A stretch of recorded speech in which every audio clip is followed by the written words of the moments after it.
Phase 1. The Core Foundations of Lucid Dream Induction. Your guide to dream sign analysis. Welcome to Section 3, Lecture 3. In this video, I'm going to walk you through how to identify, categorize, and then analyze your dream signs. According to Dr. Stephen LaBerge, dream signs can be like neon lights, flashing a message in the darkness. This is a dream. This is a dream. Once you've collected at least 12 dreams, the next step is to begin dream sign analysis. Dream signs are clues that let you know when you are dreaming. Dream signs can be categorized based on common themes or elements. The terms you use to classify your dream signs are best left up to you. However, if you want a guide, you can use the classifications that I use. My way of categorizing dream signs come from Stephen LaBerge, but I also add my own elements to it as well. Here are some of the dream sign categories I use.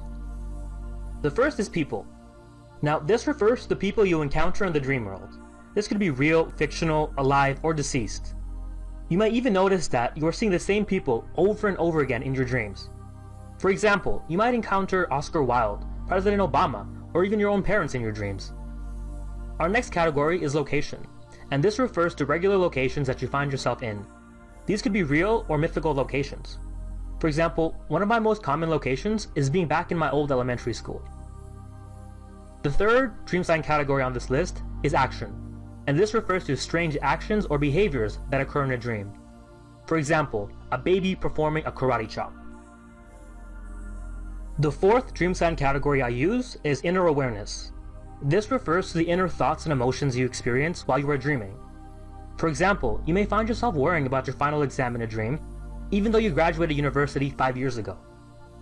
The fifth category is form, and this refers to bizarre people, places, shapes, colors, and proportions in a dream. For example, you might see a man with a lion head, a purple sky, or a mouse the size of a minivan. The last category I use is context. Now, context is not a specific thing, but a combination of elements, people, places, actions that just feel strange. For example, you might find yourself selling burritos at a Victoria's Secret lingerie store. Please don't be too picky about categorizing dream signs either.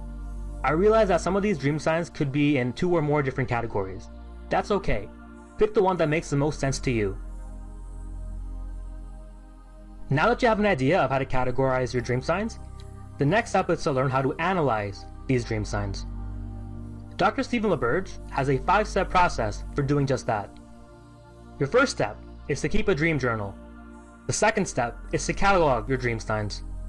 The third step is to classify each dream sign. Number 4, pick a target dream sign category. And finally, number 5, practice looking out for that dream sign. Keep a dream journal. First, write down your dreams for at least 1 week to collect enough dreams to analyze. You should have at least 12 dreams recorded before you start your dream sign analysis. If you don't have 12 dreams recorded after a week, continue doing a dream journal until you achieve this. Step 2. Catalog your dream signs. Make sure to underline or highlight the dream signs in your dream journal, and then afterwards, write them down after each journal entry. If you remember from our previous lecture, you should always remember to save a page after your dream journal for dream sign analysis. Step 3. Classify each dream sign.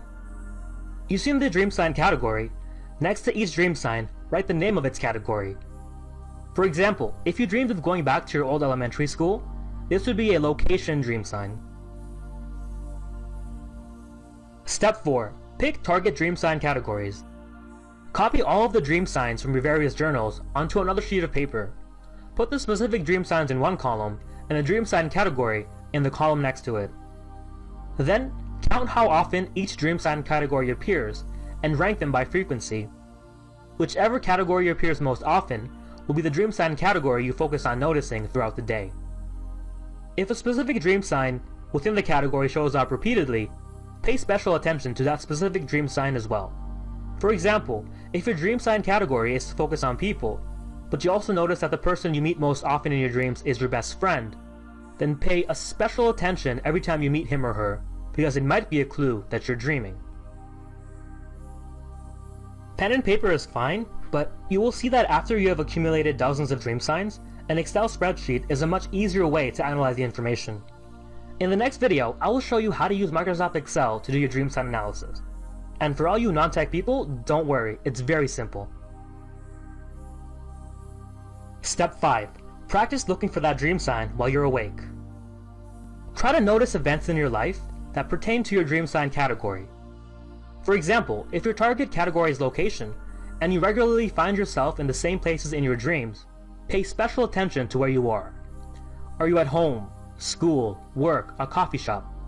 By paying attention to where you are while you're awake, you'll be far more likely to notice when you're in a strange location when you're dreaming.